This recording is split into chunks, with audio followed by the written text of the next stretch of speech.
అనంతపురం జిల్లా తాడిపత్రిలో జరుగుతున్న పరిణామాలపై సీఐ లక్ష్మీకాంత్ రెడ్డి స్పందించారు. తన వైపు నుంచి ఎలాంటి తప్పు లేదన్నారు. లా అండ్ ఆర్డర్ విఘాతం కలుగుతుందని ఆ సమయంలో ఎమ్మెల్యేకు క్షమాపణ చెప్పినట్లు సీఐ తెలిపారు. ఎమ్మెల్యేతో దురుసుగా ప్రవర్తించలేదని చెప్పుకొచ్చారు. ఎస్సీ ఎస్టీ కేసు తన పరిధి కాదని, అది డీఎస్పీ విచారణ చేస్తారని మాత్రమే ఎమ్మెల్యేతో చెప్పానని అన్నారు. తాడిపత్రిలో 14 నెలలుగా విధులు నిర్వహిస్తున్నా ఎలాంటి ఇబ్బందులు రాలేదన్నారు. తనపై ఎలాంటి చర్యలు తీసుకున్నా అన్నిటికీ రెడీగా ఉన్నారని సీఐ తెలిపారు. ఇసుక అక్రమ రవాణాను జేసీ కుటుంబం అడ్డుకునే క్రమంలో వివాదం ముదురుతోందని, అయితే ఇప్పటికే ఎమ్మెల్యే వర్సెస్ సీఐగా రచ్చ నడుస్తోంది. ఇక సీఐపై ఎస్పీకి ఎమ్మెల్యే జేసీ అస్మిత్ రెడ్డి ఫిర్యాదు చేశారు.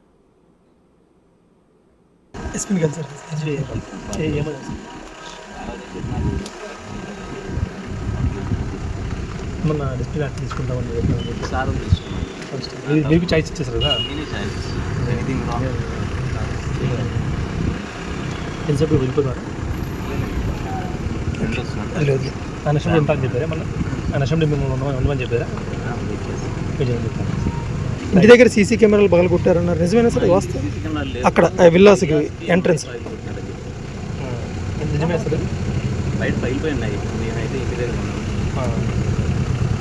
రెగ్యులేట్ ఏమన్నా ఉందా? మీరు ఏమన్నా రెగ్యులేషన్ ఏమైనా చేస్తారా? ఏమన్నా వైపు తప్పు ఉందని అనుకుంటున్నారు సార్? మీరు మీ వైపు తప్పు ఉంది అని అనుకుంటున్నారు? దీంట్లో ఉంటే దానికి ఇది తీసుకున్నా కూడా ఓకే.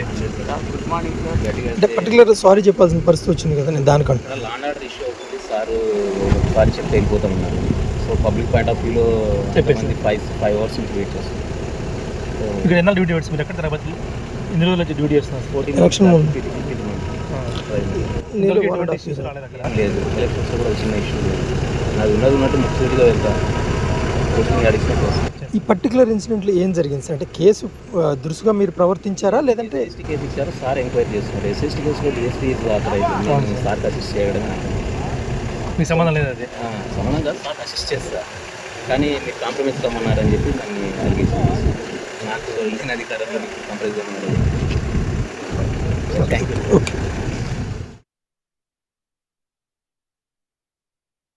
కొత్తగా వచ్చారు ఎస్పీ గారు, మర్యాదపూర్వకంగా కలిసి వచ్చాను. కేవలం మా దగ్గర జరుగుతున్న ఇసుక మాఫియా గురించి మాట్లాడొచ్చాను. ఏదైతే అరకట్టాలని చెప్పేసి స్ట్రాంగ్గా అడిగొచ్చాను. ఒక స్పెషల్ టీమ్ని తయారు చేయమన్నాను. ఏమన్నా వీలైతే స్పెషల్ సీఎల్ ఎవరన్నా వేస్తారేమో అడిగాను. సో చూద్దాం. హామీ ఇచ్చాడు, ఇంక ముందు జరగవని చెప్పి చేస్తానని చెప్పాడు. So I will wait and see మనకు రిజల్ట్ ఏమొస్తుంది. ఒక టీం ఫామ్ చేశారు ఇసుక అక్రమంగా జరగకూడదు అనేసి, కానీ ఆ టీం పట్ల కూడా సీఏ లక్ష్మీకాంత్ రెడ్డి దురుసుగా ప్రవర్తించాడు. మీరు ఫోన్ చేసి మాట్లాడితే కూడా మీతో కూడా కొంత నిన్నటి